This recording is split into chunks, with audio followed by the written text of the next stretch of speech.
नमस्कार. आपल्या सगळ्यांचे महाराष्ट्र सोशल न्यूज चॅनलमध्ये हार्दिक स्वागत. चला वळूयात एका नवीन बातमीकडे. आजची बातमी. बुद्ध विहार समन्वय समिती धुळे यांच्या वतीने आयोजित पाली भाषा प्रचार परीक्षा 2025चा पारितोषिक वितरण समारंभ रविवारी 8 मार्च रोजी साक्री रोडवरील विद्यावर्धिनी महाविद्यालयात उत्साहात पार पडला. कार्यक्रमाच्या अध्यक्षस्थानी डॉक्टर गौतम शिलवंत होते.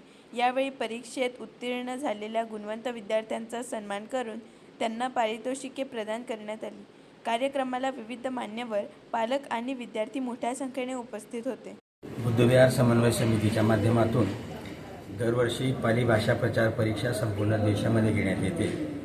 त्यानुसार धुळे शहरामध्ये आणि धुळे जिल्ह्यामध्ये, त्याच पद्धतीने नंदुरबार जिल्ह्यामध्ये बुद्ध विहार समन्वय समिती धुळेच्या माध्यमातून पाली भाषा प्रचार परीक्षा 16 नोव्हेंबर 2025 रोजी घेण्यात आलेली होती आणि त्या परीक्षेसाठी 1029 विद्यार्थी बसलेले होते.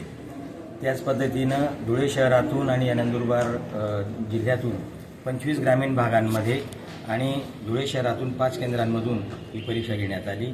या परीक्षेमध्ये या शहरातीलच नव्हे तर दोन्ही जिल्ह्यातील लहान मुलांपासून तर 80 वर्षापर्यंतचे वयस्कर लोकांपर्यंतांनी परीक्षा दिलेली आहे. त्याच्यामध्ये मुस्लिम्स असतील, बहुजन असतील, जैन्स असतील, या लोकांनी देखील ही पाली भाषाची परीक्षा दिलेली आहे. पाली भाषा ही तथागत भगवान गौतम बुद्धांची भाषा आहे आणि त्यांचे सारे उपदेश हे पालीमध्ये असल्याने तथागत भगवान गौतम बुद्धांचा उपदेश आपल्याला समजला पाहिजे आणि तो समजला तर आपण आचरण करू या भावनेने या परीक्षेमध्ये आणि या पाली भाषा शिकण्यासाठी या धुळे शहरातून, धुळे जिल्ह्यातून, नंदुरबार जिल्ह्यातून अनेक परीक्षार्थींनी परीक्षा दिलेली आहे.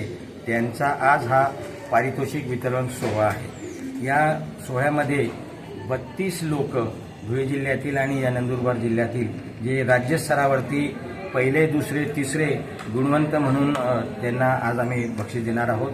त्याच पद्धतीनं धुळे जिल्ह्यातून आणि नंदुरबार जिल्ह्यातून पहिला, दुसरा, तिसरा आलेल्या अशा एकूण 7 परीक्षा आहेत.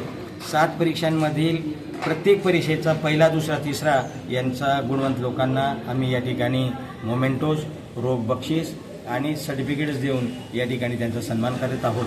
त्याच पद्धतीने ही पाली भाषा कंडक्ट करण्यासाठी ज्या ज्या केंद्रप्रमुखांनी, ज्या ज्या मान्यवरांनी आम्हाला सहकार्य केलेलं आहे आणि पाली भाषा परीक्षा ही यशस्वी केलेली आहे, त्या सारांचा सन्मान देखील आज या विद्यावर्धिनी कॉलेजच्या भव्य अशा या हॉलमध्ये आज संपन्न होतो आहे.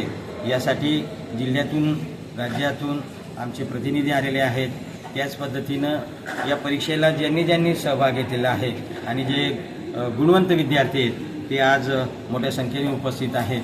या परीक्षेचा बक्षीस समारंभ पार पाडण्यासाठी या जिल्ह्यातील जे सामाजिक कार्यकर्ते आहेत, डॉक्टर्स आहेत, इंजिनियर्स आहेत, प्राध्यापक आहेत, जे समाजसेवेमध्ये रुची घेतात, अशा लोकांनी आम्हाला आर्थिक मदत करून हा कार्यक्रम संपन्न करण्यासाठी सहकार्य केलेलं आहे.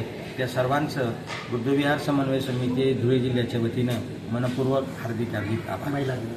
बातमी आवडल्यास चॅनलला लाईक व सबस्क्राईब करा व दररोज अशा नवनवीन बातम्या पाहण्यासाठी चॅनलला फॉलो करा. धन्यवाद.